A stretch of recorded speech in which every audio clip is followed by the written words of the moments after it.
Des vitrines vides, des rideaux baissés, des habitats délabrés. Il y a urgence. Près de 700 villes en France sont touchées par un mal français, la désertification de leur centre-ville. Un chiffre impressionnant, estimé par un groupe de travail de sénateurs après des dizaines d'auditions et plusieurs déplacements. Et pour répondre aux difficultés des territoires, les sénateurs vont proposer un pacte national pour la revitalisation des centres-villes et des centres-bourgs. Souvent, nos centres-villes se sont paupérisés.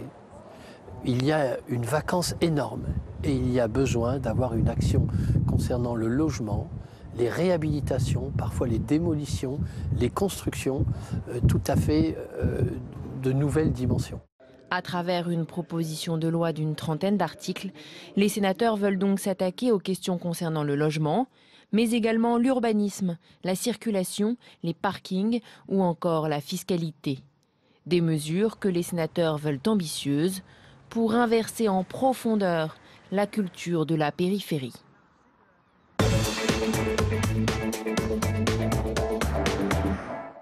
Et on ouvre le premier débat de Sénat 360 avec mes invités. Rémy Pointreau, bonjour. Bonjour. Vous êtes questeur du Sénat, sénateur Les Républicains du Cher et co-rapporteur de la proposition de loi sur la revitalisation des centres-villes et centres-bourgs. À vos côtés, Nelly Tocqueville, bonjour. Bonjour. Sénatrice socialiste de Seine-Maritime. Face à vous, Daniel Chassaing, sénateur de la Corrèze, membre du groupe Les Indépendants, République et Territoire au Sénat.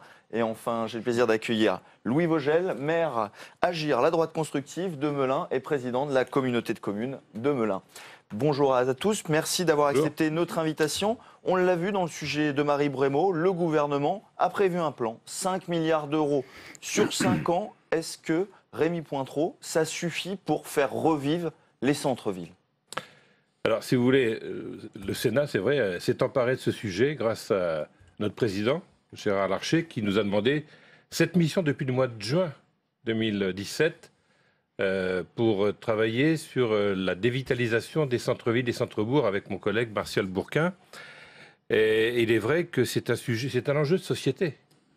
Et on doit en faire vraiment une cause nationale, parce que la question qu'on s'est posée au départ, c'est quelle ville on veut demain.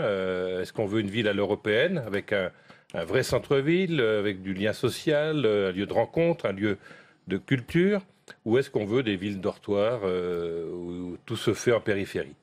Donc à partir de là, on a fait un pré-rapport qui a posé le diagnostic avec le problème de la vacance, 12,5% sur le plan national en moyenne, mais parfois des pointes à 29% à Calais ou à 26% à Guéret, 25% dans le Cher, à Vierzon. Et on a essayé de travailler avec d'abord, on a fait 12 tables rondes. On a auditionné plus de 120 ou 130 personnes. Et on a essayé d'établir un rapport qui va se concrétiser par une proposition de loi qui va être donc donnée demain. Débattue demain. Débattue autour d'une conférence de presse, mais débattue au mois de juin au Sénat, et qui va faire un certain nombre de propositions. On va revenir en détail sur ces propositions. Sont complémentaires avec les ORT, le plan Mézard, qui pour moi traite le cœur de ville uniquement, alors que nous on a traité l'ensemble de la problématique commerciale d'aménagement du territoire entre le e-commerce, le commerce de périphérie et le commerce de centre-ville. Donc on a vraiment fait quelque chose de global, alors que là on traite 220 villes sur 700 villes qui sont en difficulté, 220 villes sur 5 ans, ça veut dire qu'il va falloir 15 ans pour régler la problématique des centres-villes. Donc pour nous, c'est insuffisant. Il faut aller beaucoup plus loin dans ces ORT pour pouvoir résoudre ce problème d'enjeux de société que nous vivons. Nelly Tocqueville, c'est un sujet qui touche toutes les régions de France. On le voit, des magasins de plus en plus souvent fermés au cœur des villes. Est-ce qu'il Il est urgent d'agir sur ce dossier ? Oui, alors je partage tout à fait le diagnostic et le constat de Rémy Pointreau. Moi qui suis donc sénatrice de Seine-Maritime, il y a pratiquement 600 communes, petites communes ou très petites communes. Évidemment, cette problématique, je dirais, on la croise à tous les chemins lorsque on circule dans le département. C'est un vrai problème parce que Rémy Pointreau parlait du lien social et on peut vraiment parler de rupture de lien social lorsque des magasins ferment, lorsque on parcourt des rues tristes où il n'y a plus de vie, où les bâtiments, souvent d'ailleurs du patrimoine de qualité, est désert, n'est plus entretenu. Et évidemment, il y a cette espèce d'âme qui était au cœur de la vie dans ces centres-villes, des centres-bourgs, qui a disparu. Et tout ceci ne donne pas envie, par exemple, à des jeunes couples de venir s'installer et en revanche donne envie à d'autres de partir. Je voudrais ajouter aussi que s'y ajoute la disparition des services publics. Aujourd'hui, pour aller dans une trésorerie, pour aller pour faire confectionner un dossier administratif, il faut aller à l'extérieur de la petite ville ou de la ville moyenne. Et là aussi, c'est une vraie problématique. Daniel Chassaing, si rien n'est fait rapidement, c'est des centaines de centres-villes chez vous, peut-être en Corrèze, qui pourraient être touchés. Et une fois que ça a commencé, c'est difficile de stopper ce phénomène. Oui, alors si vous voulez, pour l'instant, le plan d'action cœur de ville, c'est pour des villes moyennes. Alors, je dirai un mot tout à l'heure sur les bourgs-centres qui aussi doivent être réhabilités. Mais ils sont pour l'instant oubliés du gouvernement ? Pour l'instant, si vous voulez, je pense qu'il faudra le faire, mais je ne dis pas qu'ils sont oubliés. En ce qui concerne les villes moyennes, j'ai parcouru d'ailleurs avec le ministre Jacques Mézard Tulle et aussi Brive qui sont contractualisés. Mais c'est vrai que lorsqu'on parcourt, on passe en voiture, on voit mal. Mais si on parcourt à pied un centre-ville, on se rend compte. Je rejoins ce qu'a dit Rémy et Madame. Effectivement, on a beaucoup de vacances. On a des vitrines qui sont dans un état obsolète. Et il faut absolument reconquérir les centres-villes. Et ce projet, pour moi, est un bon projet. Alors, bien sûr qu'il peut être plus important. Mais pour moi, c'est un bon projet où il va y avoir autour du maire, eh bien sûr l'État, il va y avoir la CCI, et il va y avoir les collectivités, il va y avoir l'ANA, et il va y avoir la Caisse des dépôts qui vont être là pour pouvoir racheter.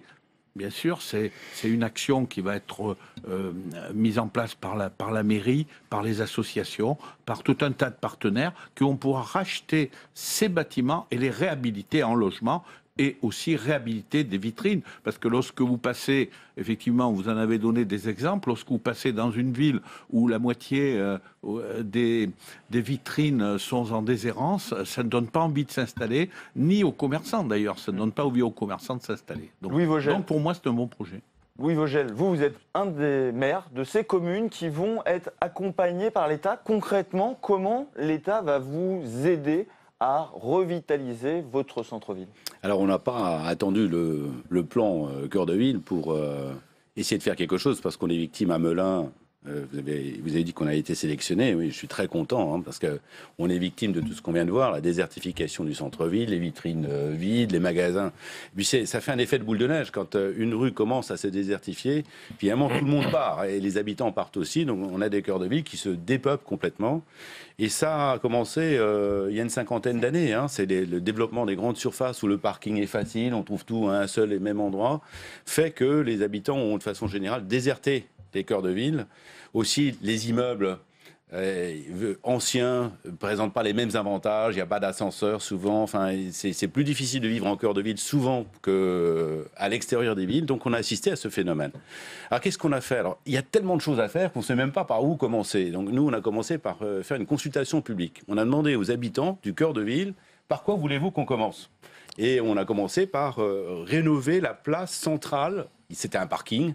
Il n'y avait plus de vie du tout, c'était le cœur de Melun, la place Saint-Jean, et les gens n'y allaient plus, ne s'arrêtaient pas là, donc ça va tuer toute vie sociale, tout le lien entre les habitants. Donc on a supprimé le parking. ce qui est coûteux, hein, parce qu'il faut rattraper ça ailleurs. Hein.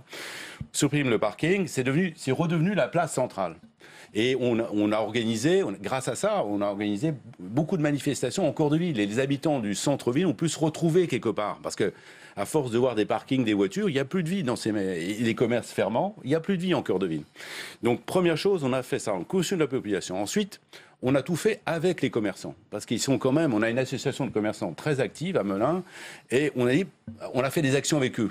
Chèques cadeaux, des boutiques, des opérations générales, pour montrer que tous les commerçants ensemble font un peu l'effet d'un grand commerce extérieur, d'une super surface, voilà.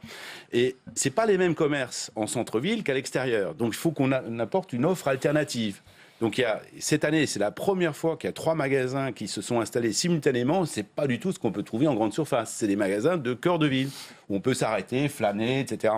Donc on a essayé de développer tout ça. On a lancé un plan de réhabilitation des immeubles vétustes. Donc avec la communauté d'agglomération. Hein, donc ça va se faire progressivement. Par différentes initiatives. Différentes initiatives. Il faut taper sur tous les côtés et il faut coordonner tout ça. Il y a aussi les applications numériques, hein, les magasins ouverts, fermés. Et donc on va recruter un manager de cœur de ville pour essayer de coordonner l'ensemble des actions pour qu'il y ait une cohérence entre toutes ces actions qui sont multidimensionnelles. Rémi Pointreau, on a entendu Daniel Chassaing, il disait c'est un bon plan mais c'est pas suffisant, c'est qu'un début, c'est 5 milliards sur 5 ans pour accompagner ce plan. Alors moi j'ai peur que ce soit simplement des mesures correctives. C'est-à-dire qu'on ne va pas régler le problème au fond. Il n'y a pas de mesures structurelles dans ce volet. Alors des finances, oui, certes 5 milliards d'euros, qui sont pour la plupart du recyclage de fonds qui existaient déjà. Bon, alors c'est bien de le flécher, c'est déjà une bonne avancée, mais je pense que ça ne sera pas suffisant dans le temps, parce que les mêmes causes produiront les mêmes effets. Et c'est la raison pour laquelle, par rapport à ce que nous proposons, qui sera complémentaire aux ORT, puisque les ORT vont être dans la loi Elan, mais sur un article seulement, l'article 66, donc on en parle très peu finalement. Nous souhaitons vraiment régler la problématique globale du commerce. D'abord, c'est vrai, il faut repeupler le centre-ville. Il faut qu'on essaye de remettre des consommateurs, parce que ce sont les premiers clients des commerces. En facilitant la réhabilitation des bâtiments, on propose une baisse de la TVA, on propose des aides aux fonciers, on propose une zone de revitalisation urbaine avec des diminutions d'impôts. Il faut baisser la fiscalité en centre-ville parce qu'elle est beaucoup trop élevée par rapport à la périphérie et par rapport au e-commerce. Et si vous n'avez pas un équilibre de la fiscalité globale entre le e-commerce qui aujourd'hui n'est pas fiscalisé du tout, la périphérie qui paye beaucoup moins de fiscalité qu'en centre-ville, eh bien on n'aura pas réglé le problème.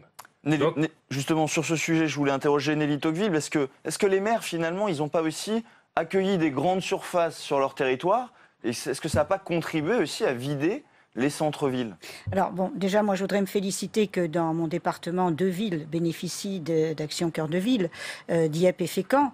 Évidemment, on s'en satisfait, mais je partage tout à fait les avis qui ont été donnés. C'est que ça me paraît insuffisant parce que 222 villes sur 700 c'est peu, et on laisse à la marge malgré tout les bourgs-centres où là, pour le moment, on n'a absolument pas de réflexion qui est menée sur ces territoires. Et moi, la peur que j'ai, c'est qu'on observe une nouvelle dichotomie entre les territoires ruraux, avec des bourgs-centres qui ont un vrai rôle de lien social, et puis des villes moyennes qui, tant mieux, auront bénéficié de ces actions.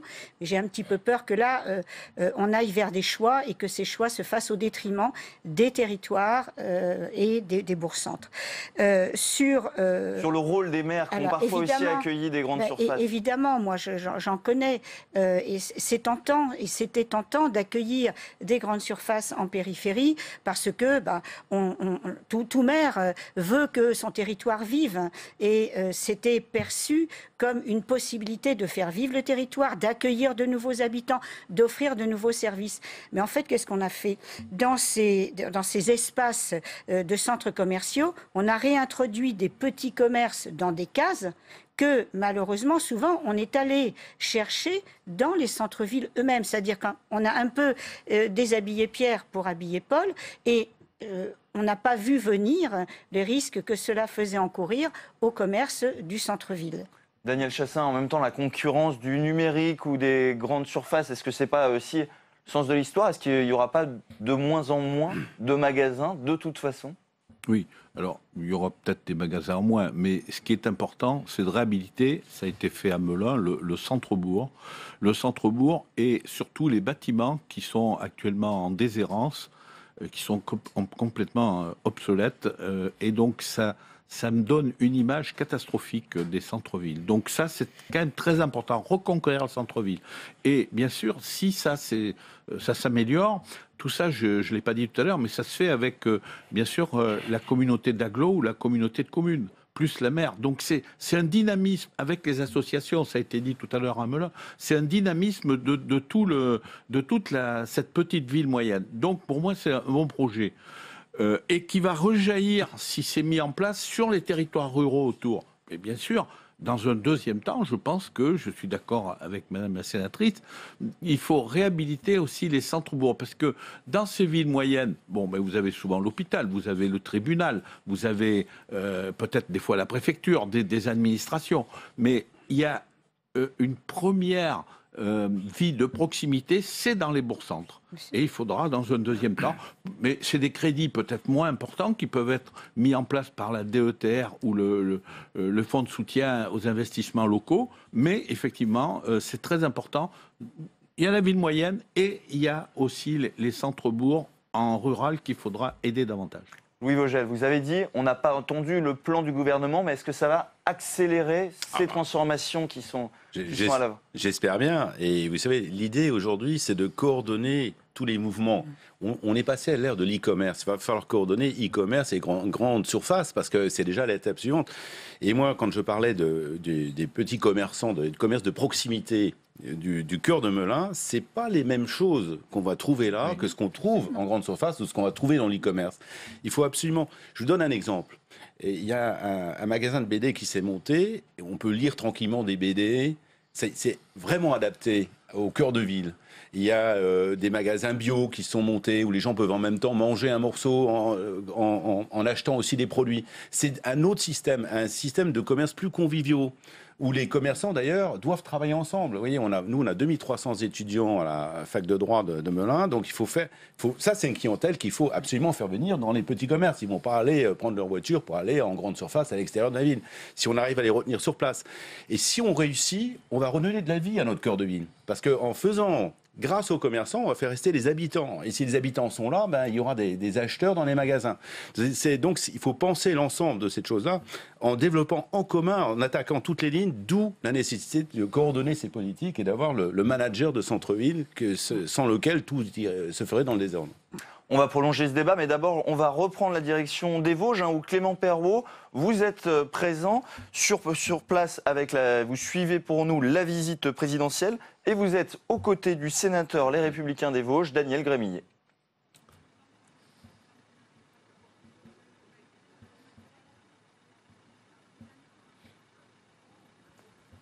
Visiblement, la liaison avec les Vosges a du mal à passer. On tentera d'y retourner probablement dans quelques minutes.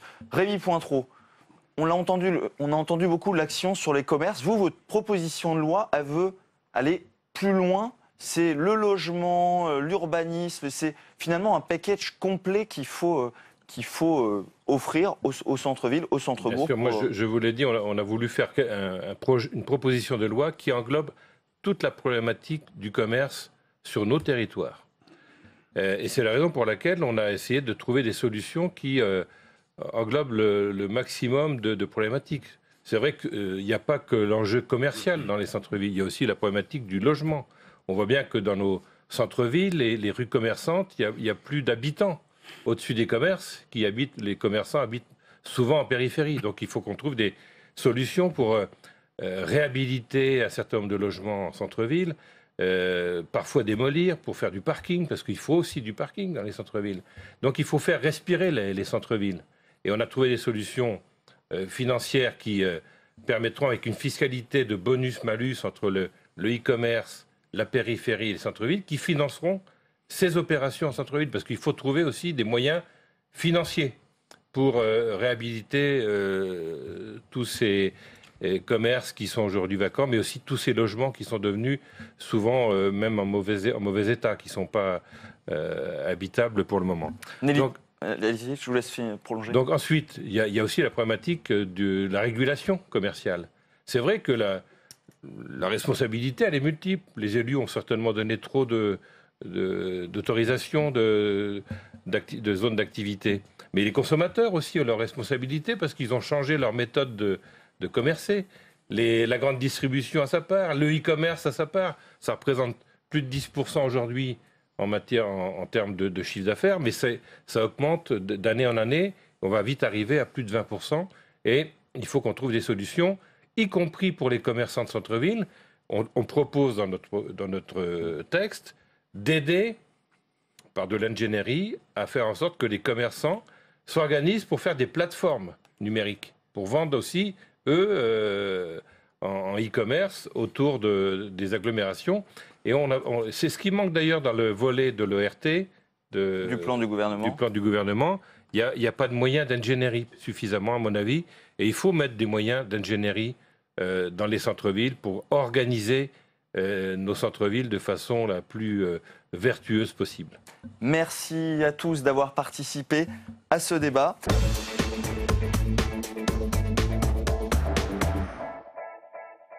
Bonjour Jean-Pierre Canet. Bonjour. Votre collectif, dont vous êtes le vice-président, Informer n'est pas un délit, a envoyé à Emmanuel Macron une lettre ouverte. Vous alertez sur le risque que ferait peser sur le journaliste d'investigation ce texte dont on vient de parler. Oui, alors on n'est pas tout seul, hein. On est une cinquantaine d'associations, d'ONG et pas des moindres. Très très largement, ce texte provoque encore beaucoup d'inquiétudes au sein d'un grand panel, les ONG, les syndicats. Parce qu'il peut aussi toucher le secret des affaires, peut aussi embêter les syndicats dans leur travail, les salariés, les chercheurs, aussi beaucoup de chercheurs, les ONG environnementales, et donc les syndicats de journalistes et le collectif comme le nôtre, qui s'est créé il y a 3 ans sur cette question. Je rappelle qu'en 2015, un amendement qu'on dit cavalier a débarqué dans la loi Macron et qui était extrêmement restrictif, extrêmement dangereux pour la liberté d'informer. Là, c'était vraiment très clair. Nous avons monté en quelques semaines ce collectif, notamment avec le travail d'une avocate, Virginie Marquet, qui a beaucoup travaillé avec nous là-dessus, et autour d'Élise Lucet, et on a obtenu une pétition de plus de 500 000 signatures, et on a obtenu la fin de cet amendement. Ensuite, il y a eu une bataille au niveau européen qui a duré très longtemps. Quand j'écoutais les débats cet après-midi, j'entendais les sénateurs dire « Ah, vous comprenez, cette loi, enfin certains disaient, cette loi, c'est le fruit de 3 ans de travail, etc. » De concertation ? Oui, de concertation, mais de bataille surtout. On ne sait toujours pas aujourd'hui ce que cette loi vient exactement, ce à quoi elle vient exactement répondre. On ne sait toujours pas. Voilà. Donc on a accepté le principe qu'elle existe. D'ailleurs, on en demande des modifications et non pas le retrait. Mais fondamentalement, il faut bien se rendre compte qu'on ne sait toujours pas exactement à quoi elle correspond.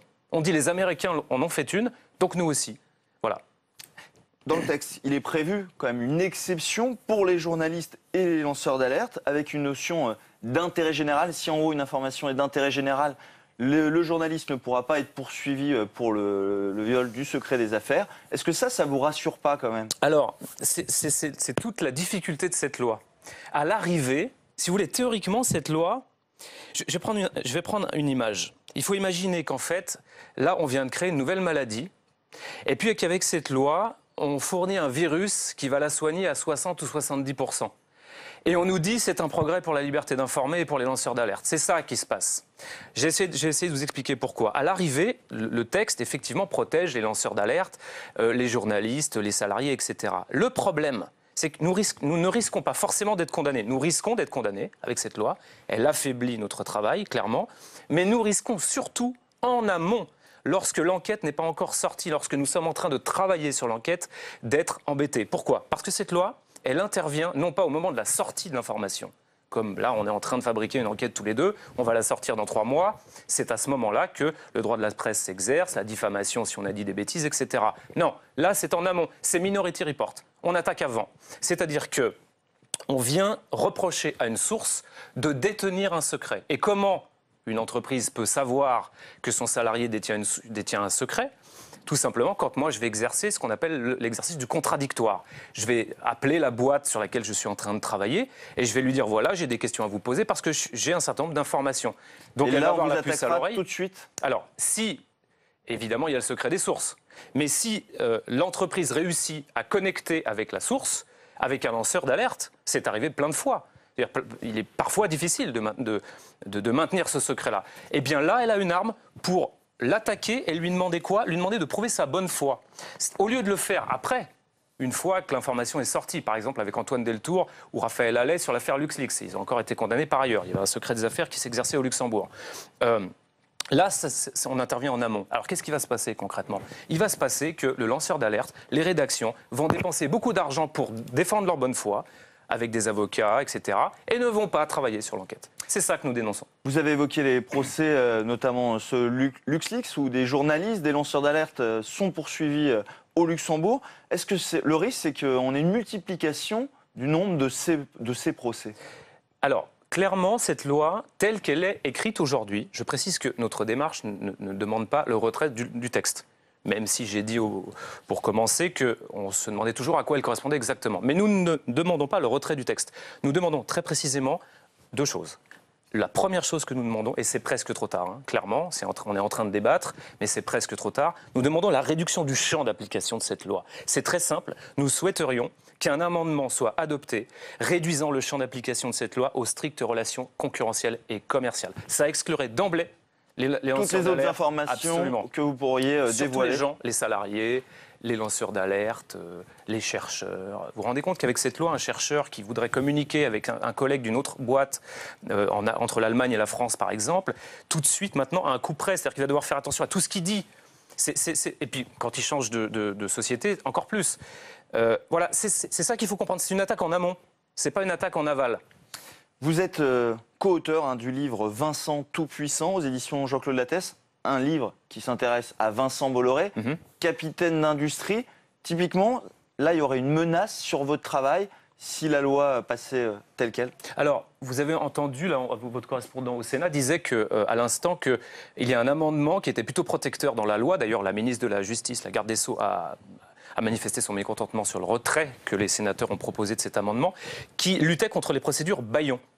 Les procédures bâillons, c'est quoi? C'est très simple, hein, c'est une attaque en amont, justement, avant que l'enquête ne sorte, pour bâillonner le journaliste. Alors Vincent Bolloré a fait ça à mon co-auteur, Nicolas Vescovacci.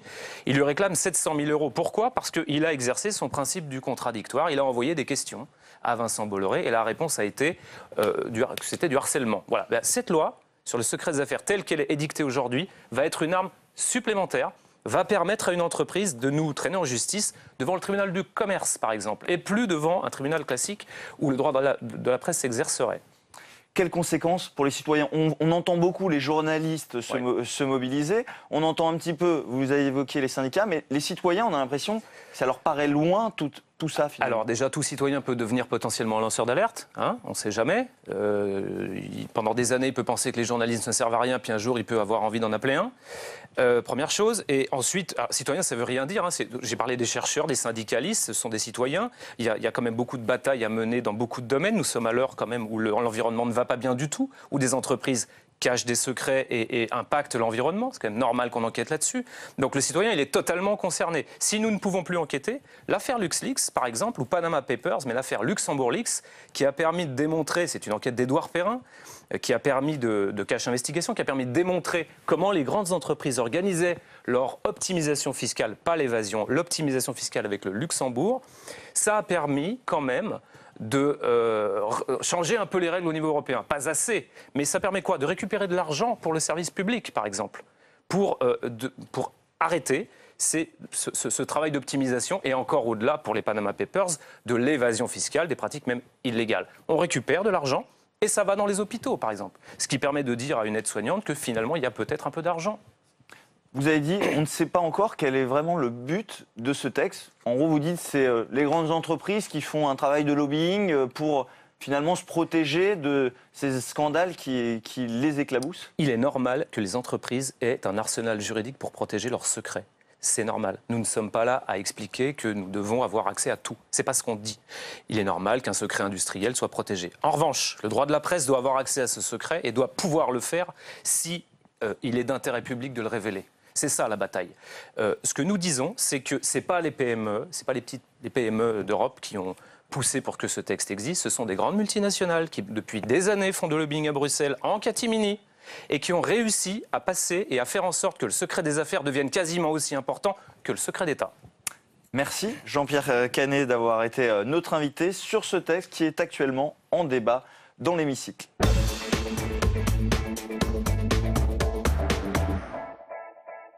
J'accueille sur le plateau mes invités. François-Noël Buffet, bonjour. Bonsoir. Sénateur Les Républicains du Rhône. À vos côtés, Arnaud de Belenet, bienvenue Bonsoir. sur notre plateau. Sénateur La République En Marche de la Seine-et-Marne. Face à vous, Éric Kerrouche, sénateur socialiste des Landes. Bonsoir. Et enfin, j'accueille sur le plateau Benjamin Morel, docteur en sciences politiques à l'ENS Paris-Saclay. Bienvenue sur le plateau. Alors messieurs, il y a eu le temps de la concertation. Le gouvernement a tranché, a transmis son texte au Conseil d'État. Et maintenant, c'est la fronde des présidents des assemblées. Gérard Larcher hier, François de Rugy aujourd'hui. François-Noël Buffet, il va rester des gens pour voter cette réforme des institutions? Écoutez, il y a un moment au contrat. Je pense que ça s'engage pas très bien, me semble-t-il, parce que les choses sont pas appréhendées de bonne façon, qu'il y ait besoin sans doute de faire évoluer des choses, ça ne fait, nous sommes tous d'accord. En revanche, la manière dont les choses se font, on n'en sent pas le sens en réalité. C'est quel est le sens de cette réforme, quel est l'intérêt du pays à cette réforme et quel est l'avantage pour les Français de cette réforme. Certains points peuvent se comprendre, d'autres ne sont pas acceptables et singulièrement, on est en train de se rendre compte que les pouvoirs du Parlement seront dans ce texte profondément remis en cause. Il y a donc une forme de recentralisation du pouvoir qu'on pressentait, qu'on ressent, enfin, dont on se rend compte maintenant. Et là, c'est au Parlement que l'on s'attaque. On va rentrer dans le détail de ces limitations des pouvoirs du Parlement, en tout cas telles qu'elles sont dénoncées par Gérard Larcher notamment. Arnaud de Belenet, même François de Rugy, il est pourtant du même parti que vous. Il a dit qu'il faudra modifier le texte, amender le texte pour finalement défendre les pouvoirs du Parlement. Mais oui, et heureusement que le Parlement, par voie d'amendement, pourra modifier le projet qui a été déposé par le gouvernement. Je veux juste rappeler qu'en 2008, il y a eu 631 amendements au projet de loi constitutionnelle, à la modification de la Constitution, à l'Assemblée nationale et plus de 500 au Sénat. Et un certain nombre ont été adoptés. Donc on est là dans un process qui, pour moi, est totalement normal. Il y a un projet qui a fait l'objet d'une concertation, plutôt d'un certain nombre d'accords, et puis il y a un certain nombre de sujets qui restent en débat. Peut-être qu'ils cachent d'ailleurs d'autres débats, parce qu'il y a des points qui font consensus. Il y a beaucoup d'avancées qui ne sont pas évoquées dans l'actualité. Et puis, évidemment, deux sujets qui ont l'air de crisper, que sont l'inscription à l'ordre du jour d'un certain nombre de textes et la limitation au droit d'amendement. Est-ce que tout cela, on peut y revenir, je ne partage pas totalement les affirmations qu'on entend depuis ce matin. Mais est-ce que tout ça ne cache pas l'autre débat? Est-ce qu'il n'y a pas une discussion qui s'engage sur d'autres sujets que sont le taux de proportionnel, que sont le cumul dans le temps, que voilà, les moyens de contrôle du Parlement? Ça, c'est un vrai sujet. Je rejoins totalement François de Rugy là-dessus. Nous disposons aujourd'hui, par la Constitution telle qu'elle a été modifiée en 2008, d'un certain nombre de moyens de contrôle que nous n'utilisons pas encore. Donc je pense qu'il faut se détendre. Il y a le texte et puis il y a surtout la réalité de la pratique. Il faut être ferme, tenir bon sur un certain nombre de principes, mais il y a la réalité de la pratique. Nous disposons de moyens de contrôle. Voilà. Deux points, si vous le permettez.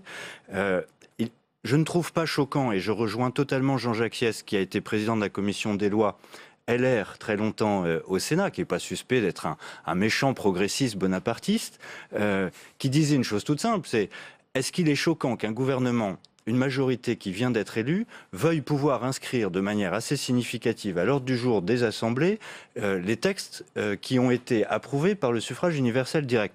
Moi, ça ne me choque absolument pas que le gouvernement puisse inscrire de manière prioritaire, au-delà du PLF et du PLFSS, les projets de loi de finances, un certain nombre de textes importants en matière économique, sociale ou environnementale. Ça n'enlève rien au temps dont disposent nos assemblées et le Sénat pour inscrire leurs propres initiatives à l'ordre du jour. Donc on est là sur quelque chose qui est assez sain et légitime.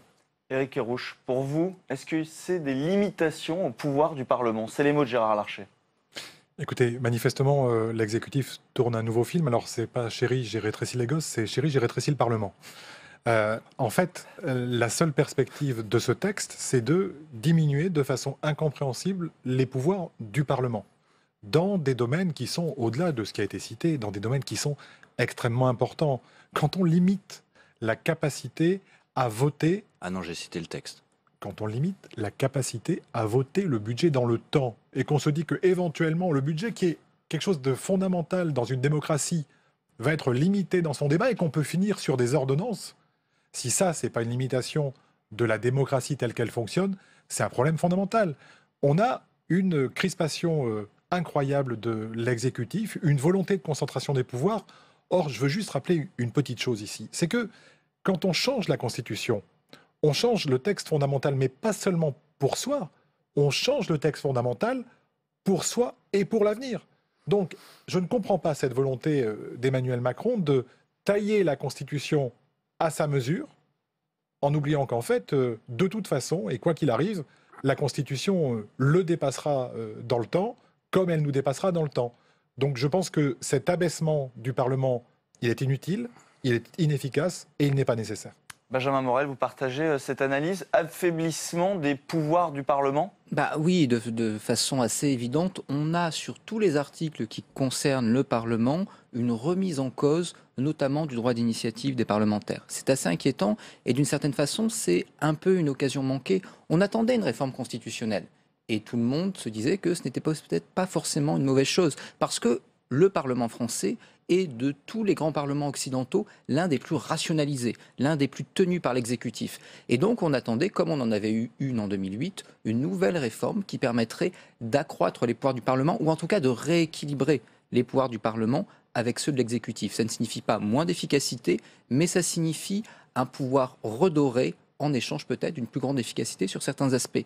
Là, on a une réforme qui va non seulement dans un seul sens, mais en plus qui va à rebours, je pense notamment à l'ordre du jour partagé, de ce qui avait été acté en 2008. Donc on a l'impression d'une occasion manquée et de quelque chose qui en fait fait régresser les pouvoirs du Parlement. Et donc là, c'est d'une certaine façon, d'un point de vue extérieur, du point de vue de l'observateur extérieur, une sorte d'évolution incompréhensible pour une raison de sens d'évolution des institutions qu'on constate pas seulement en France mais également dans beaucoup de pays occidentaux et pour une raison stratégique parce que ce projet de loi constitutionnelle, très clairement, comment est-ce que le gouvernement a pu penser qu'il pourrait trouver une majorité? C'est-à-dire que là, il y a une vraie interrogation. Que veut faire le gouvernement derrière ça? Et au bout du compte, est-ce que l'on n'est pas là face à un casus belli vis-à-vis des parlementaires? Probablement pas pour aller au référendum sur ce projet de loi constitutionnel, mais peut-être pour tout bêtement s'en passer et passer directement à un débat beaucoup plus violent. Et je rejoins avec ce que vous disiez sur d'autres choses qui font débat, qui sont le taux de proportionnel, le nombre de parlementaires, qui relèvent de la loi organique ou de la loi ordinaire.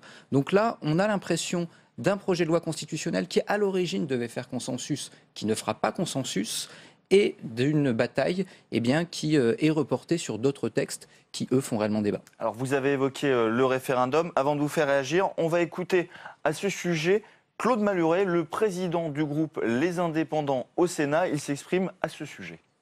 Depuis 4 mois, ici au Sénat, on a beaucoup travaillé. Gérard Larcher a réuni très régulièrement le groupe de travail qui représente tous les groupes du Sénat. Et je crois qu'on a beaucoup avancé. On a aussi beaucoup avancé dans les discussions avec le gouvernement. Et en définitive, beaucoup de sujets qui n'étaient pas évidents ont été réglés par la négociation. Ça n'est pas fini. Il reste encore des sujets. Moi, je préférerais que nous arrivions à une négociation et qu'on termine par le Congrès plutôt que par un référendum qui va opposer les uns et les autres. Je crois qu'on peut y arriver. Arnaud de Belenet, éviter le référendum, mais s'il y aura un référendum sur cette question ? Le référendum dépend de l'initiative du président de la République, donc on verra bien. Moi, je crois que tout le monde se grandirait à trouver un accord sur la réforme constitutionnelle. Y compris l'exécutif. Évidemment avec l'exécutif. Il y a un débat qui s'est engagé, un texte qui est déposé par le gouvernement. et nécessairement 2 points d'achoppement. Mais si on repointe ces deux points, il y a le sujet de l'inscription à l'ordre du jour. Je vous ai dit ce que j'en pensais tout à l'heure. Moi, ça ne me choque pas, en préservant un temps parlementaire, qu'il y ait un temps accru pour un gouvernement, parce qu'on a un sujet d'efficacité, et tout ça me paraît assez sain. La deuxième chose qui fait débat, c'est la limitation du droit d'amendement. Enfin, c'est pas une innovation dans la Constitution aujourd'hui. Le droit d'amendement est d'ores et déjà limité lorsqu'il y a violation du domaine réglementaire. Et ce qu'il est proposé par le gouvernement d'ajouter, c'est l'absence de lien direct entre l'amendement et le texte et l'absence de portée normative. Bon, et dans ce cas-là, si on inscrit ça dans la Constitution, ça veut dire qu'il peut être opposé par le gouvernement ou l'Assemblée et le président de l'Assemblée concernée, cette irrecevabilité. C'est le cas aujourd'hui pour la violation du domaine réglementaire. Pourquoi pas l'étendre? La question mérite d'être posée. Ça suppose, en cas de désaccord entre le président de l'Assemblée et le gouvernement, que le Conseil constitutionnel soit saisi. C'est d'ores et déjà le cas. Simplement, le gouvernement propose de raccourcir le délai de réponse du Conseil constitutionnel de 8 à 3 jours. Voilà. On n'est quand même pas sur le sujet du droit d'amendement, quand on regarde exactement de quoi on parle, on n'est pas dans une révolution qui viserait à mettre au pas le Parlement dans le cadre d'une démocratie ultra dirigée par le gouvernement tout-puissant. Il ne faut quand même pas exagérer. Quand on regarde la réalité des choses, on est loin du discours et des phrases toutes faites, voire des formules un peu réductrices et de punchline. François-Noël Buffet. Sur ce point, le règlement existe. Les dispositions des articles 40 et article 43, sauf erreur de ma part, sur les 2 sujets liés notamment aux amendements dits cavaliers ou qui sont de caractère normatif. On a la décision du président de notre Assemblée, que ce soit à l'Assemblée nationale ou au Sénat, qui saisit par la Commission, dit non, ça j'applique. Vous dites qu'il n'y a pas besoin d'aller plus loin? Il n'y a pas besoin d'aller plus loin, ça fonctionne. Ça fonctionne. Je voudrais rappeler quand même que la réforme de 2008 a plutôt renforcé le rôle du Parlement et a organisé le Parlement. Le fait de pouvoir avoir le texte de la Commission en séance et le texte du gouvernement a été très efficace. On a beaucoup travaillé et ça a beaucoup amélioré les choses. Ce n'est pas le cas aujourd'hui. Si demain le gouvernement dit « je prends l'ensemble de l'ordre du jour disponible pour y apporter mes textes », il n'y a plus d'initiative parlementaire possible. Non, à ce moment-là, qu'ils le prennent sur le groupe qui le soutient. Dans le cadre des niches qui sont mises en place, c'est une expression, la niche, les espaces réservés aux groupes politiques, alors qu'ils prennent le temps qui est réservé au groupe qui le soutient, ça ne pose pas de difficulté, mais pas aux autres. Il faut quand même être un peu sérieux. Alors, il y a un bruit qui court, je ne sais pas s'il est réel, d'ailleurs, je pose la question, comme quoi, sur les propositions de loi qui viendraient d'initiative parlementaire, donc, le Césaire serait saisi pour avis avant, alors que le Césaire, qui est le Conseil économique et social et environnemental, est un organisme demeurant où les gens ne sont pas élus, ils sont nommés d'abord, et où est l'indépendance à ce moment-là des parlementaires légitimement élus. On voit bien qu'il y a tout un petit système qui se met en place pour limiter les marges de manœuvre des parlementaires et des assemblées. Éric Kerrouche, même constat. Et puis, franchement, pourquoi faire ? Pourquoi faire? C'est ça la vraie question. C'est quoi la finalité? Est-ce que depuis le début de cette législature, d'une quelconque façon, la majorité écrasante que M. Macron a à l'Assemblée nationale a été empêchée de mettre en place sa politique? Est-ce que les amendements, d'une quelconque façon, ont limité la capacité à faire? Non. Il n'y a aucune finalité dans cette réforme. Alors si, peut-être le fait que quand même on oublie que avec ce qui est proposé, après la commission mixte paritaire, en fait, il n'y aurait plus d'avis du Sénat. Parce qu'on se référait, accessoirement, on s'assied sur le bicamérisme. Donc, pas du tout. Pas du tout. Les amendements du Sénat sont seuls pris en compte par l'Assemblée, c'est dans le texte. Non, c'est pas comme ça. Non, c'est pas comme ça.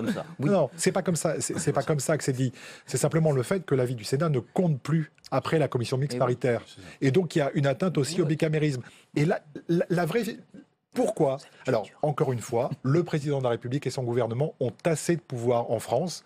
Vouloir en surajouter, c'est simplement avoir une vision, allez, on va dire qui relève du mépris par rapport au Parlement et aux 2 chambres. Et franchement, dans une démocratie libérale, c'est un problème.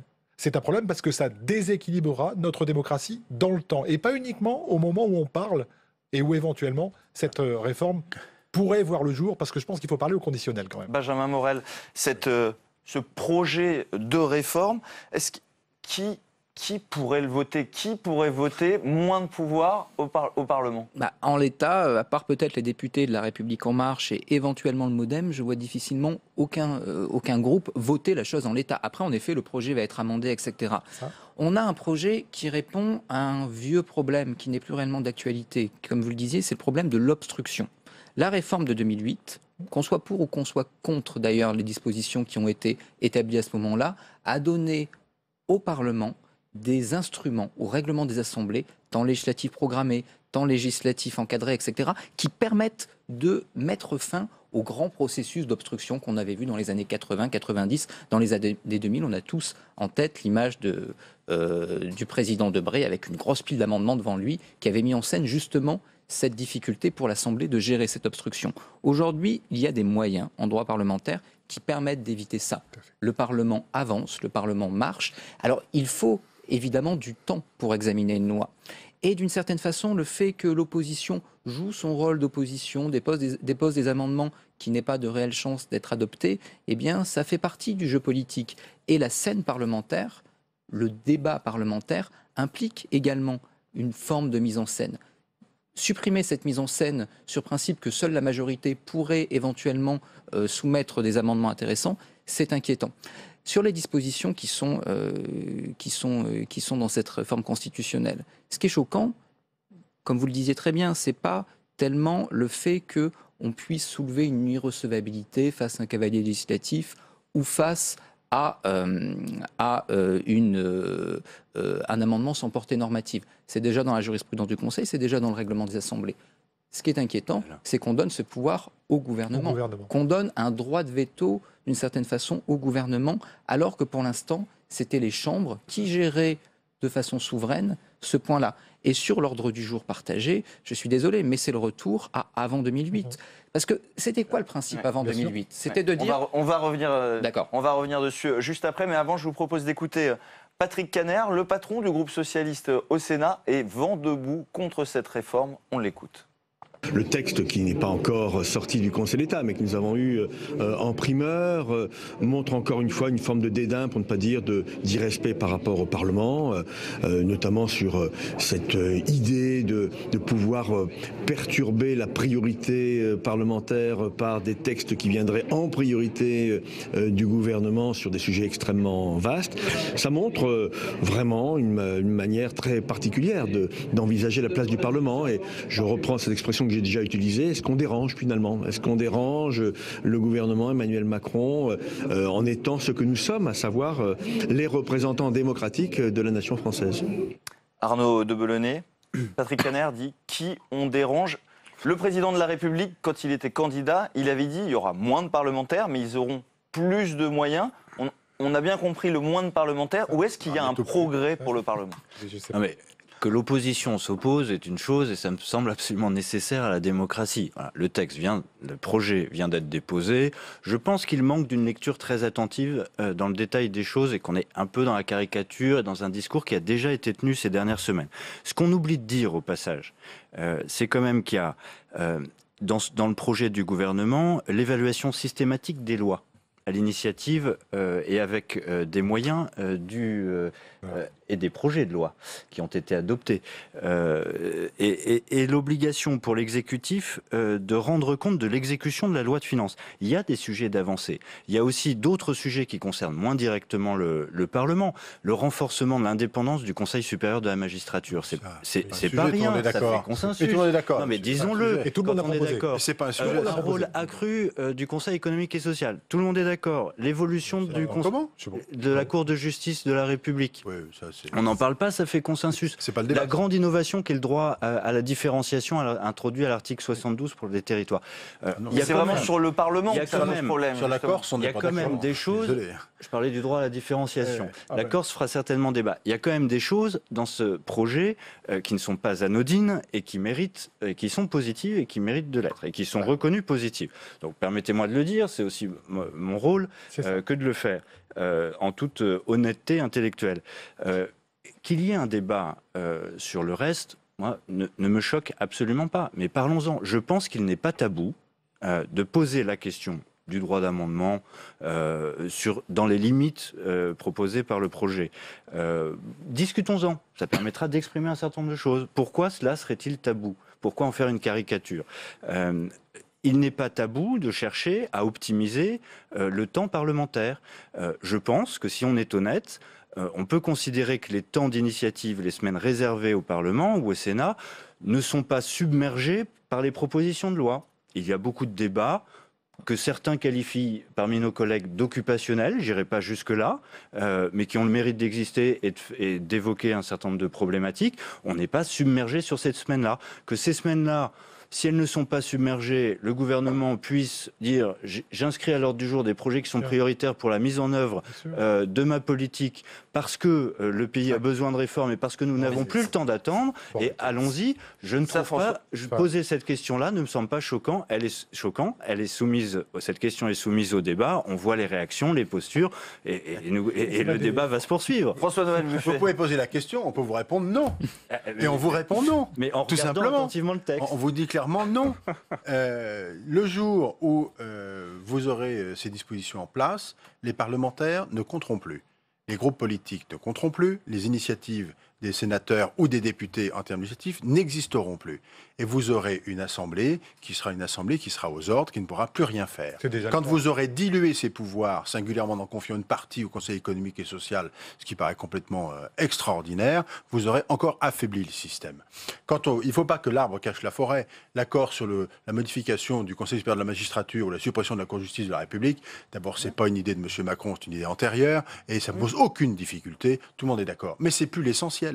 C'est même très secondaire aujourd'hui, dans l'absolu, puisqu'on est tous d'accord. Ce qui compte, c'est le reste. Et le reste, c'est par petites touches, par petits moyens, on essaye d'affaiblir aujourd'hui le Parlement. Et on voit bien où ça aboutit. Ça aboutit à moins de représentation démocratique sur le terrain, déjà, et à moins de démocratie dans notre pays. Qu'ensuite, les assemblées s'organisent encore un peu plus pour mieux gérer l'ordre du jour, ça me paraît parfaitement légitime, pour être plus efficace et légitime, mais tout ça ne relève pas d'un pouvoir direct de l'exécutif.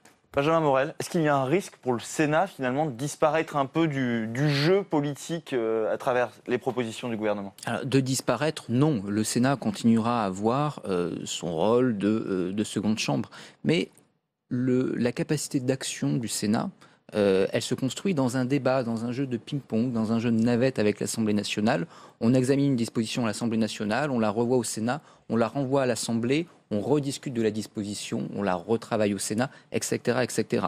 Quand vous dites CMP à la fin de la première lecture, et on ne peut reprendre commission mixte paritaire, et on ne peut ensuite revoter des amendements adoptés au Sénat à l'Assemblée nationale, et bien d'une certaine façon, il n'y a plus réellement de jeu, il n'y a plus réellement de dialogue entre les deux chambres. Et il ne faut pas oublier un point également. Le pouvoir du Sénat, la capacité du Sénat, ce n'est pas simplement pour faire plaisir aux sénateurs. Ça permet de retravailler les textes, de leur donner souvent plus de précision, une meilleure rédaction. Tout ça, ça demande du temps. Cette idée que, d'une certaine façon, une loi... Il y aura moins de temps. Exactement. Une bonne loi, c'est une loi qu'on vote rapidement, c'est une mauvaise idée. Parce qu'une bonne loi, c'est une loi qui est bien rédigée. Si la loi est mal rédigée, elle est difficilement applicable. Elle donne du pouvoir à qui ?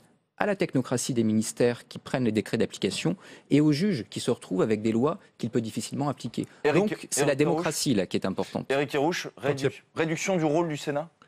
Mais une réduction magnifique. Mais pas seulement du rôle du Sénat. Une réduction du Parlement en général, du rôle du Sénat en particulier. Et c'est une des difficultés, parce que ça vient d'être dit d'une certaine façon. Quand il y a un vide en matière de représentation politique, parce qu'il n'y a plus de moyens d'action, eh bien, on va du côté de l'exécutif, c'est quand même une tendance forte d'Emmanuel Macron, et du côté de la technocratie qui vient combler un vide. Je ne pense pas que notre démocratie doive aller dans ce sens. Ou alors, effectivement, pour mettre en place des réformes au profit de quelques-uns, c'est ce qui est fait depuis quelques mois. Il y a une confusion totale entre l'efficacité et le respect de la démocratie, en réalité. Ben oui. Et la démocratie, c'est le temps. C'est ça le sujet. Oui, moi... Je n'ai pas constaté depuis 7 mois que je suis là que la répétition des examens enrichisse réellement le texte. On a bien entendu, on aura l'occasion largement de revenir sur le Sénat confirmé par l'Assemblée nationale en 2017. Merci messieurs d'avoir participé à ce débat.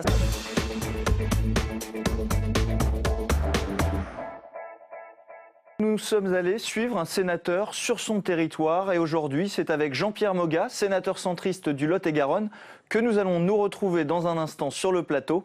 Mais avant, je vous propose de regarder ce reportage de Clément Perrault qui a suivi le parlementaire autour de la question de la gestion de l'eau et notamment de la Garonne, si importante pour le territoire. On se retrouve juste après. Ici, on ne l'appelle pas la Garonne, on l'appelle Garonne tout court, voire Dame Garonne. Bref, on parle d'elle comme d'une personne vivante. Cela en dit long sur l'importance de ce fleuve dans le territoire du sénateur Jean-Pierre Moga.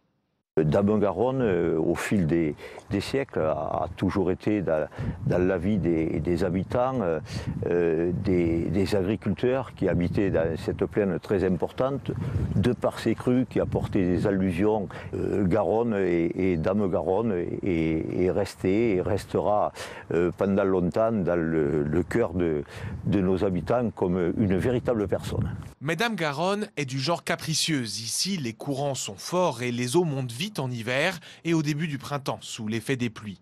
Mais en été, c'est l'exact inverse. Le climat est très sec et Garonne devient méconnaissable. Jean-Pierre Moga retrouve Christian Lavergne. Il gère les pompiers et l'aménagement public à Tonneins. Autant dire que la Garonne, il la connaît par cœur et depuis longtemps. Et son constat est clair, les sécheresses sont de plus en plus fortes et fréquentes. Le changement climatique, on le sent, puisque dans l'été, on a de moins en moins d'eau. C'est le moment où on en a le moins besoin qu'on en a le plus, c'est toujours pareil. Et je pense que les agriculteurs seront d'accord avec moi. Mais le constat, il est comme ça. L'équation pour les agriculteurs est donc simple. Comment retenir l'eau qui tombe abondamment en hiver pour l'utiliser en été? La technique la plus répandue dans le Lot-et-Garonne, la voilà, les lacs collinaires, c'est-à-dire des lacs entre deux collines. Celui-ci, par exemple, est géré et utilisé par 110 agriculteurs associés. On l'utilise en substitution de pompage dans Garonne. À savoir, on pompe beaucoup moins dans Garonne, on utilise l'eau de ce lac qui est dans les coteaux, on ne la pompe qu'une fois, on économise de l'énergie. Étant donné que Garonne a des niveaux d'étiage très très bas et on a des difficultés à pouvoir pomper les volumes dont on a besoin. Et ici, on a la garantie de la ressource. Joël Liorette, grâce à un réseau d'hydratation classique, utilise l'eau de ce lac pour son exploitation de noisettes, une spécialité du département. Pour Jean-Pierre Moga, ces lacs sont une solution crédible qui doit être facilitée. Ce sont des dossiers qui sont difficiles à monter, longs, administrativement. Il y a des études d'impact à faire, souvent des études qui coûtent très très cher. Souvent, les gens abandonnent leurs projets parce que administrativement, vous savez, un agriculteur, il est là pour cultiver sa terre, pour nourrir les autres, mais faire les dossiers administratifs, souvent c'est pas leur fort, je ne me trompe pas. Disons qu'on n'a pas été formé à ce niveau-là qu'il y a un problème. Ce genre de choses. Changement de décor, nous voici dans une zone industrielle d'Agen. C'est ici qu'est expérimentée une autre technique alternative pour stocker les eaux de pluie. Ces chercheurs ont installé dans les fossés des puisards qui renvoient l'eau vers une grande nappe phréatique. Comme dans des mares, l'eau va stagner et va arriver sur des secteurs où nous avons créé des puisards dans lesquels l'eau va, à travers des graviers, à travers des sables, s'infiltrer jusqu'à la nappe. Cette nappe phréatique est donc mieux alimentée et c'est elle qui va garder l'eau jusqu'à l'été si nécessaire. Là, on stocke en souterrain et ça ne pose aucun problème pour l'agriculture puisque la totalité des hectares reste cultivable. Jean-Pierre Moga plaide pour que la problématique de l'eau, aggravée par le changement climatique, soit prise à bras-le-corps. Sur le sujet, Emmanuel Macron a promis pour cette année des assises nationales de l'eau dont la date n'est pas encore fixée. Bonjour Jean-Pierre Moga. Bonjour. On l'a vu dans le reportage, la gestion de l'eau est une problématique importante dans de nombreux territoires. Chez vous, c'est la Garonne, mais ça peut être aussi ailleurs. Tant en termes d'agriculture, ils ont besoin d'eau, les agriculteurs, que pour des raisons d'aménagement du territoire. Les élus doivent vraiment prendre à bras-le-corps ces dossiers. Nous devons effectivement prendre à bras-le-corps ce dossier. Pour l'agriculture dans un département rural comme le nôtre, c'est sûr que c'est très important, mais également en zone urbaine, nous avons besoin aujourd'hui, avec le changement de climat et l'augmentation des températures, de pouvoir rafraîchir nos villes, les verdir, et pour cela, il faut de l'eau. Alors de l'eau, on en a. En France, il tombe en moyenne 760, je crois, millimètres d'eau par an. donc c'est tout à fait correct. À Lot-et-Garonne, il en tombe un petit peu moins, 720. Mais le problème, c'est qu'elle ne tombe pas la bonne saison, elle tombe l'hiver. Elle ruisselle, elle part dans nos fleuves, elle part vers la mer. Et je crois qu'aujourd'hui, quand on voit que le changement de climat n'est plus une perspective mais une réalité, l'important, c'est au du ruissellement, c'est de ne pas la stocker toute, parce qu'il faut aussi alimenter nos fleuves, il faut arriver, notamment la Gironde, à faire sauter ce bouchon vaseux au travers des dévis de la Garonne, mais il faut essayer d'en stocker une partie pour l'utiliser l'été en période de sécheresse. On l'a vu, pour gérer ça, il faut être au plus près du territoire. Et justement, aujourd'hui, dans l'hémicycle du Sénat, on débat d'une proposition de loi qui permet le transfert aux communautés de communes des compétences en matière d'eau et d'assainissement. Les sénateurs, on l'a entendu dans la voix de Quentin Calmet, ne sont pas vraiment d'accord avec cette mesure. Pour vous, on va éloigner un peu trop ces compétences de ceux qui savent faire, les maires ? Alors, l'eau, c'est vrai que l'eau potable et l'assainissement, c'est de la compétence du maire, du moins jusqu'à aujourd'hui. Un certain nombre de maires sont d'accord, d'ailleurs, pour le transmettre aux communautés, aux agglomérations. D'autres moins, je crois que les sénateurs, on est les représentants des collectivités. Il faut écouter ce que nous disent nos maires, nos élus par rapport à ça, c'est eux qui sont sur le terrain. Et c'est vrai que les avis sont très partagés. Certains sont pour transférer, d'autres pas. Alors je crois que les sénateurs, avec sagesse, on doit trouver une solution qui permette à la fois de transférer et pour ceux qui ne le souhaitent pas trop, leur laisser du temps et peut-être conserver aussi certaines compétences. Je pense au pluvial, je crois qu'il y aura un accord général pour que le pluvial reste aux communes. Alors, vous êtes un élu d'un territoire rural. Le chef de l'État, Emmanuel Macron, s'est particulièrement adressé au monde rural la semaine dernière. Alors, est-ce que le chef de l'État, il vous a rassuré, vous, en tant qu'élu d'un territoire rural, notamment sur la partie des financements ? Alors, la partie des financements, c'est un gros problème. Vous savez que la suppression de la taxe d'habitation a ému tous les maires. Il faut savoir qu'avant la suppression de la taxe d'habitation, il y a eu un certain nombre de dotations qui avaient été diminuées. Et aujourd'hui, les élus, que ce soit les maires, les présidents de communautés de communes, d'agglomération, sont extrêmement inquiets. Ils font des économies depuis des années, ils continuent à en faire, mais à un moment donné, il faut avoir suffisamment de financement pour pouvoir continuer à maintenir les services, les équipements sur nos territoires. Le chef de l'État se veut rassurant, il dit être l'élu de tous les Français, ce que je veux bien croire, mais il faudra qu'il nous prouve qu'effectivement, il ne veut pas d'une France à deux vitesses. Nous, en tout cas, on n'en veut pas.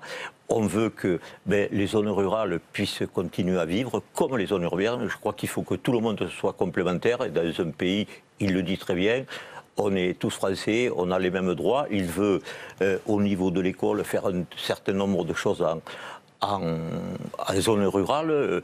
Moi, je suis à son écoute, j'approuve ce qu'il dit, j'espère qu'il le fera, mais vous savez, il y a un dicton qui dit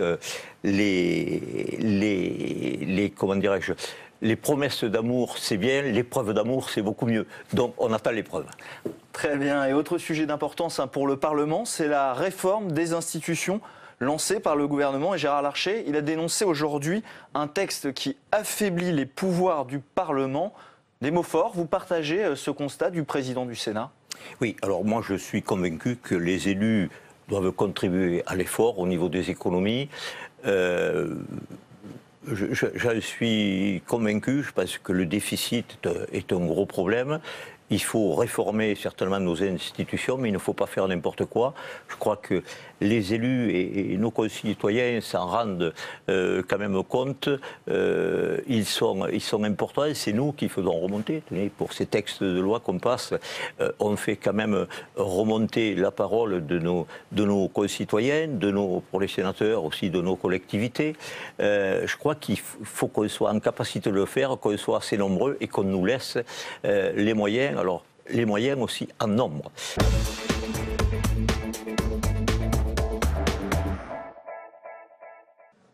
Bonjour Agnès Buzyn, merci de répondre à nos questions. Bonjour. Ce colloque organisé au Sénat justement sur cette réforme des retraites, une réforme qui est bien sûr un engagement présidentiel. Ce que veut Emmanuel Macron, c'est un système universel, un système unique. Il n'y aura donc plus de régimes spéciaux, c'est bien ça? Alors d'abord, universel ne veut pas dire unique, parce qu'on peut imaginer qu'il persiste quelques spécificités. Mais universel veut dire que tout le monde va répondre au même principe. L'idée, c'est de rendre plus lisible notre système de retraite, plus transparent. Aujourd'hui, les Français n'ont plus vraiment confiance, ont toujours l'impression que leurs voisins touchent une meilleure retraite, que certains statuts, justement, ont des avantages, qui n'est pas toujours vrai, en fait, contrairement à ce qu'on peut croire. Les inégalités sont assez complexes, elles dépendent du moment auquel on a eu un statut tout au long de la carrière, de la durée de ce statut. Donc le système est quasiment illisible pour les Français. Nous allons le simplifier, le rendre plus équitable, le rendre plus transparent et pérenne. Ça n'est pas une énième réforme des retraites. Et sur j'entends bien votre réponse, et sur l'âge légal de départ en retraite, sur les 62 ans, vous n'y toucherez pas, c'est un engagement? Alors aujourd'hui, l'engagement du président de la République est tenu. Le système va se transformer et donc il n'est pas aujourd'hui du tout question de remettre l'âge légal du départ à la retraite. C'est autre chose qui se négocie aujourd'hui. C'est plutôt un projet de société. C'est comment on prend en compte les nouveaux enjeux d'égalité femmes-hommes, de la place des aidants, quelle est la part des droits non contributifs par rapport à la solidarité, par exemple quand on a une période de chômage ou un arrêt maladie. Donc on va toucher surtout à des questions sociétales pour avoir un régime de retraite qui est mieux adapté aujourd'hui au fait que les gens ont des carrières très complexes, très hachées, avec des statuts différents, justement. Et l'objectif, c'est de rendre cela plus simple, plus lisible. Plus lisible, très bien. Merci beaucoup. Merci Madame la Ministre d'avoir répondu en direct à nos questions. Merci beaucoup.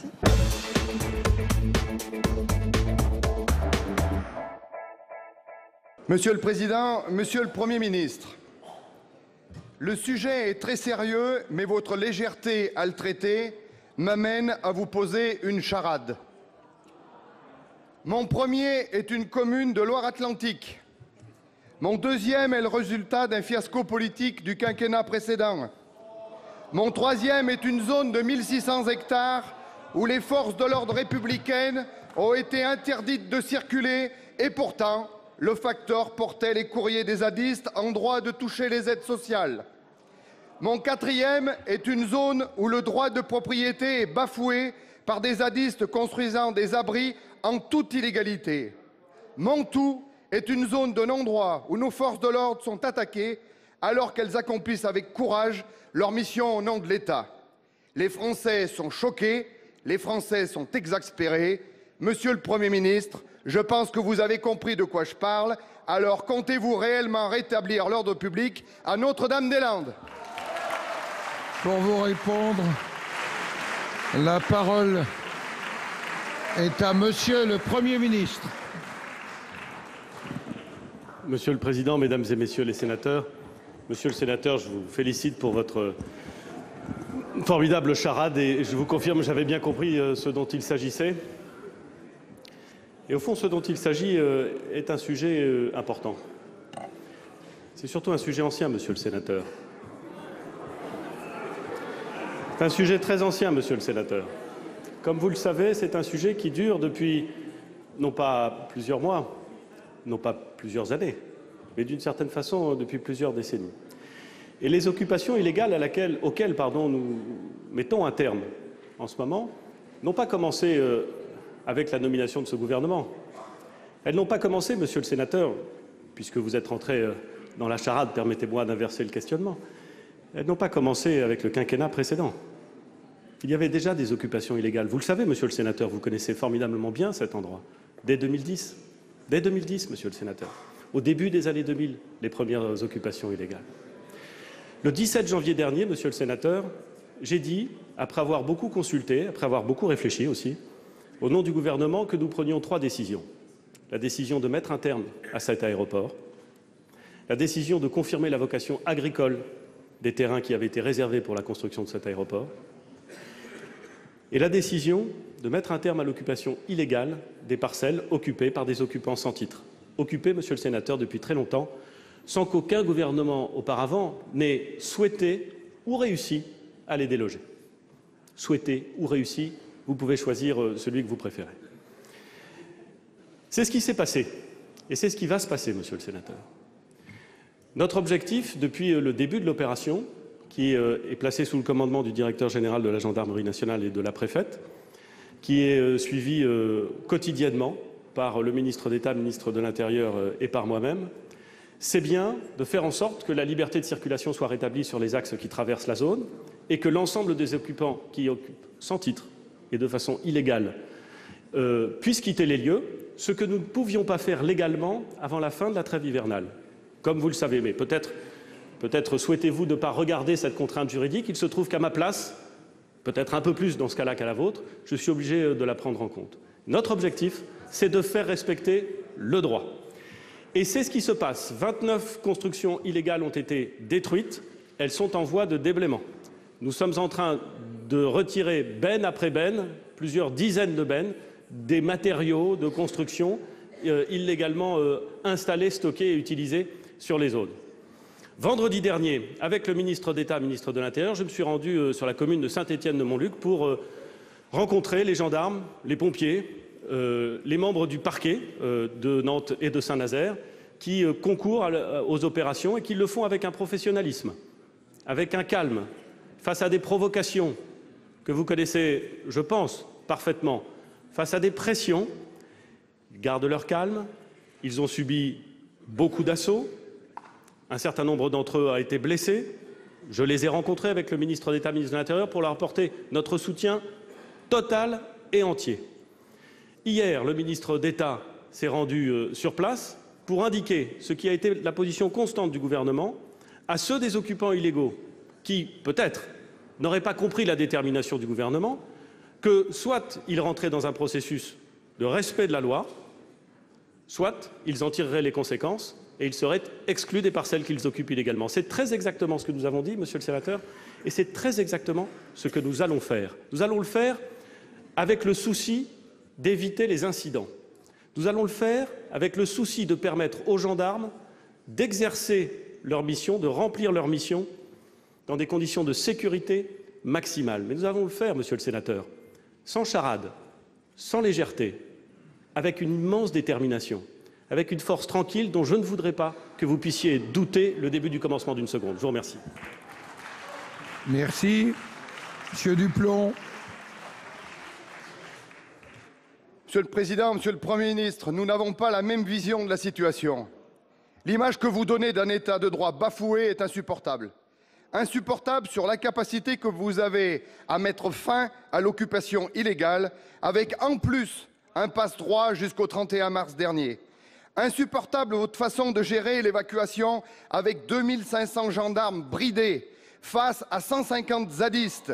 Vous vous félicitez du démantèlement de 29 squats, 29 sur 99 au total. Cela revient à féliciter un élève avec une note de 7 sur 20. Insupportable votre pratique du 2 poids 2 mesures, avec d'un côté les Français obligés tous les jours de respecter les règles sous menace de sanctions, telles par exemple que le permis à points et les pertes de points. De l'autre côté, les zadistes obligés à rien. Vous les autorisez même à régulariser une hypothétique installation agricole avec un dossier de 2 pages jusqu'au 23 avril. Alors qu'une installation agricole partout ailleurs nécessite un dossier de plus de 50 pages et de plus de 8 mois de délai. Il faut conclure. Monsieur le Premier ministre, Montesquieu... Terminé. Monsieur le Premier ministre... Non, terminé.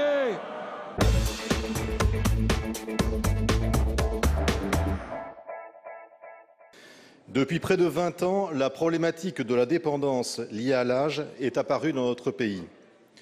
Si des progrès ont été faits, ils sont insuffisants, comme le révèle la crise récente des EHPAD.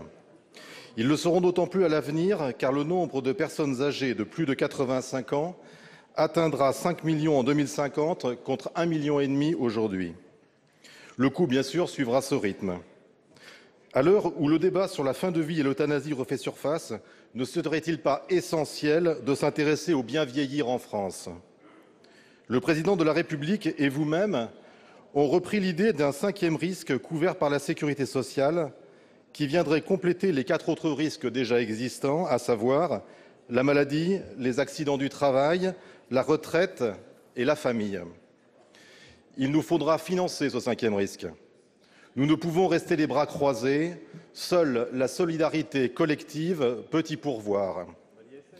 Pour appréhender l'enjeu financier des décennies à venir, vous avez, Madame la ministre des Solidarités et de la Santé, évoqué l'instauration d'un 2e jour travaillé non payé sur le modèle du lundi de Pentecôte. Pour chacun, elle représenterait par jour travaillé un effort de 2 minutes. Cette mesure engendrerait près de 3 milliards de recettes et contribuerait ainsi à résoudre la crise actuelle. Elle permettrait un accueil dans la dignité des personnes dépendantes. Ma question, Madame la ministre, est la suivante. Cette contribution de solidarité collective, qui résoudra dans un premier temps la crise actuelle, consacrera-t-elle de manière définitive le 5e risque? Je vous remercie. Pour vous répondre, la parole est à Madame la ministre des Solidarités et de la Santé. Madame Agnès Buzyn, vous avez la parole, Madame la ministre. Oui, Monsieur le Président, Mesdames et Messieurs les sénateurs, Monsieur le sénateur Martin Lévrier, vous l'avez rappelé, nous avons à faire face à une augmentation du nombre de personnes âgées et du nombre de personnes âgées dépendantes. Et il convient en plus d'améliorer les conditions actuelles de prise en charge, que ce soit en EHPAD ou à domicile. Nous avons déjà eu de nombreux débats tous ensemble sur ce sujet, mais nous savons qu'il nous faut trouver de nouvelles pistes pour l'avenir. C'est un impératif de solidarité vis-à-vis des personnes âgées, mais aussi vis-à-vis des familles. Et nous serons tous amenés à profiter de cette solidarité. Donc j'ai effectivement évoqué différentes pistes. Le président de la République a repris la piste de la journée de solidarité. C'est une piste parmi d'autres. Je pense qu'il faudra un large débat sur le sujet. Et la première étape, c'est d'abord de savoir quel projet de société nous faisons pour accompagner les personnes âgées dépendantes à l'avenir, parce que le modèle aujourd'hui domicile EHPAD est probablement insuffisant et réducteur. Une fois que nous connaîtrons les moyens, nous devrons discuter sur le financement de ces moyens. Je rappelle que la journée de solidarité avait été voulue par Jean-Pierre Raffarin, elle a été mise en place en 2004. Elle avait donné des moyens aux établissements comme à la prise en charge à domicile. C'est de l'ordre de 2,3 milliards d'euros qui ont été ainsi affectés aux établissements. Cela représente 0,3% de la masse salariale versée par les employeurs publics et privés, et en contrepartie, les salariés travaillent une journée ou donnent une journée de RTT. Nous avons effectivement à discuter tous ensemble de l'opportunité de poursuivre dans cette voie. Je souhaite ouvrir toutes les pistes, Monsieur le Sénateur. Cette solidarité, nous y avons pensé aussi pour les aidants. Et si nous y pensons pour les aidants, elle peut aussi se justifier pour les personnes âgées dépendantes. Ce sont les mêmes fondements. Nous aurons à y travailler tous ensemble dans les mois qui viennent. C'est un sujet qui se regarde et qui nécessite un temps de concertation. Je vous remercie.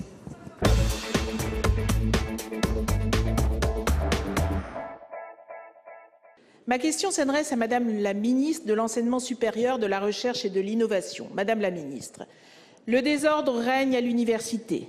Des poubelles, des chaises, des tables sont transportées devant les portes d'entrée.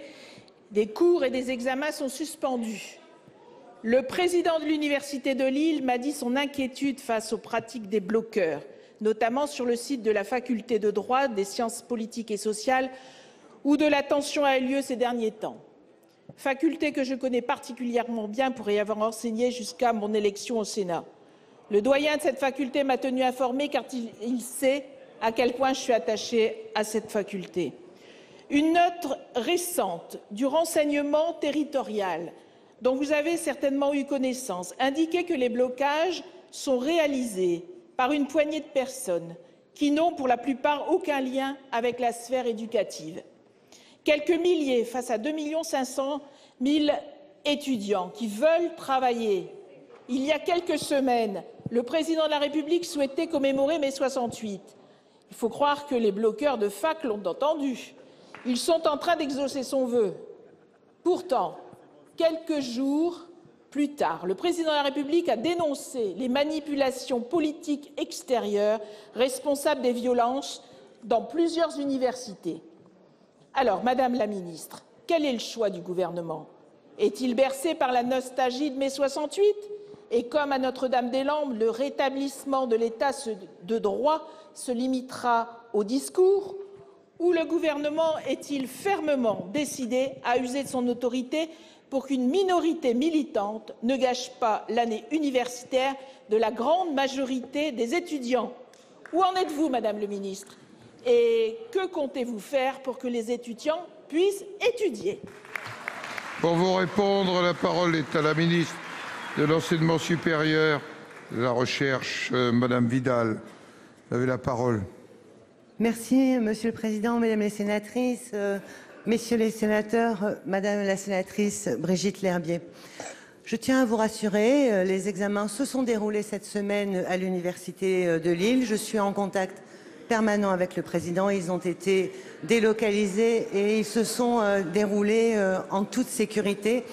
C'est un engagement que nous avons pris.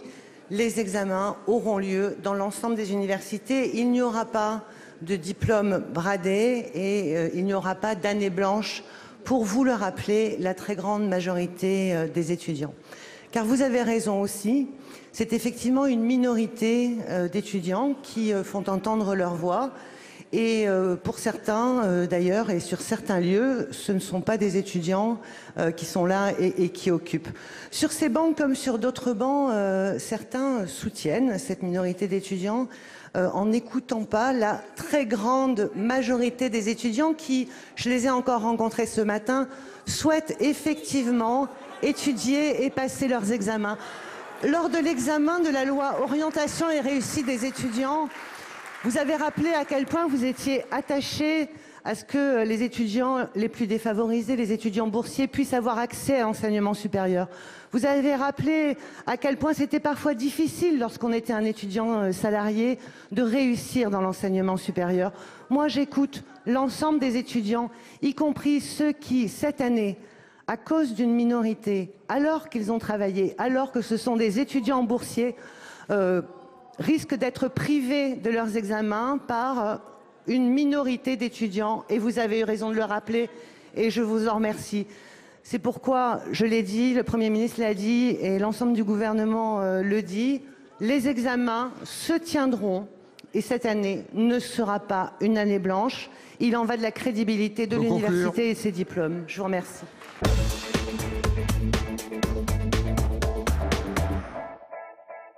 Bonjour Nicolas Hulot, merci de répondre à nos questions. Notre-Dame-des-Landes, la situation s'enlise. Vous y étiez hier, hein, bien sûr. Vous appelez à ne pas confondre écologie et anarchie, c'est ça? Oui, enfin, bon, peu importe les formules. J'ai essayé simplement de rappeler la raison d'être de ce combat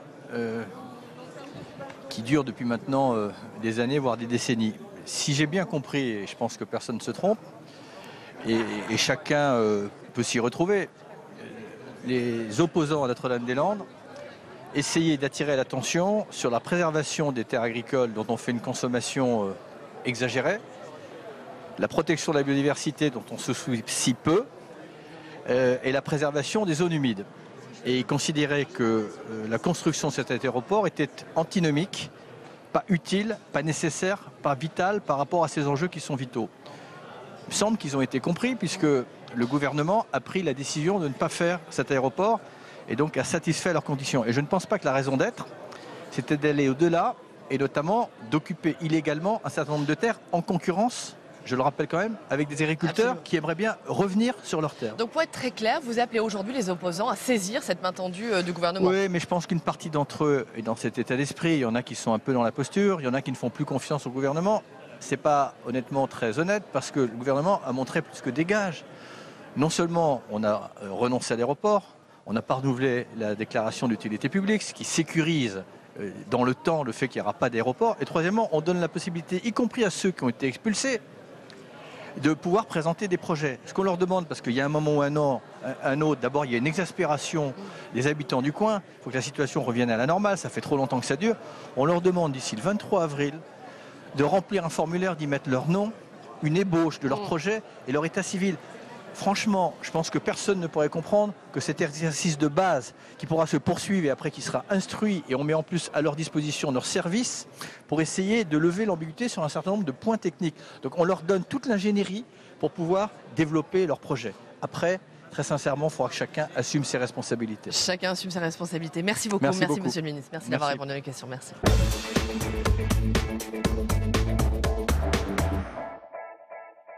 Bonjour Benjamin Griveaux, merci de répondre à nos questions. Emmanuel Macron au front, le président au front, en première ligne, au devant des colères, de toutes les colères. Est-ce que c'est le rôle du président? Il a dit ce matin qu'il irait jusqu'au bout, il ne lâchera pas. Est-ce que c'est le rôle du président de la République d'être comme ça sur le terrain, en première ligne, en permanence? Le rôle du président de la République, c'est de ne pas rester les bras croisés. L'élection présidentielle qui s'est tenue il y a 1 an a été le cadre d'une recomposition profonde de la vie politique française. Donc les Français ont dit quelque chose en plaçant au second tour de l'élection présidentielle un parti d'extrême droite pour la 2e fois en 15 ans, en éliminant les 2 grands partis qui avaient dirigé le pays depuis 50 ans. Eh bien, je crois que le rôle du président, c'est d'être près des Français, d'écouter, d'aller au contact, sans avoir un cordon de CRS autour de lui, comme c'était le cas pour ses prédécesseurs, je le rappelle, et puis de dire les choses franchement et d'écouter. La convergence des luttes, c'est le slogan que scandent aujourd'hui dans les rues de Marseille, de Paris, les cheminots, les fonctionnaires ou encore les salariés de l'énergie. Est-ce qu'elle vous fait peur au gouvernement, cette convergence des luttes? Est-ce que vous la craignez? Croyons pas, c'est un slogan, vous l'avez dit, la convergence des luttes. C'est le slogan de la CGT et de Solidaire. Il y a des demandes sociales très hétérogènes qui s'expriment, que ce soit les cheminots, les énergéticiens, ou bien dans d'autres secteurs, universitaires ou autres. Mais elles sont très hétérogènes. En revanche, il y a une convergence à laquelle je crois. C'est la convergence des millions de Français qui sont cette majorité silencieuse, qui ont appelé à une transformation profonde du pays dans le cadre de l'élection présidentielle, puis dans le cadre de l'élection législative qui a suivi, et qui ont donné mandat au président de la République et à sa majorité parlementaire pour transformer le pays. Elle est là, la convergence de millions de Français qui sont silencieux, mais qui souhaitent que le pays se transforme et sorte de l'immobilisme des dernières années. Très rapidement, un tout autre sujet. Richard Ferrand a lancé ce matin l'idée d'une proportionnelle intégrale au Sénat. Est-ce que c'est d'abord une proposition qui a l'aval du gouvernement? Et puis deuxième question, est-ce que c'est une proposition qui est faite en fait pour narguer Gérard Larcher et les sénateurs? Alors, par définition, vous savez bien, le gouvernement laisse le Parlement faire les propositions qu'il souhaite, et Richard Ferrand, comme président du groupe La République En Marche à l'Assemblée nationale, parfaitement vocation à pouvoir participer au débat parlementaire. L'objectif qui doit être poursuivi, c'est quoi? C'est une meilleure représentativité dans les chambres, à la fois des territoires et puis des sensibilités politiques qui sont présentes dans le pays. Aujourd'hui, cette idée n'a pas l'aval du gouvernement. À nouveau, je ne suis pas là pour donner un aval ou pas. Le Parlement, mais le Parlement débat, et c'est bien son rôle. Et donc Richard Ferrand apporte sa pierre au débat. Très bien, merci beaucoup. Merci Benjamin Griveaux d'avoir répondu à la question. Merci.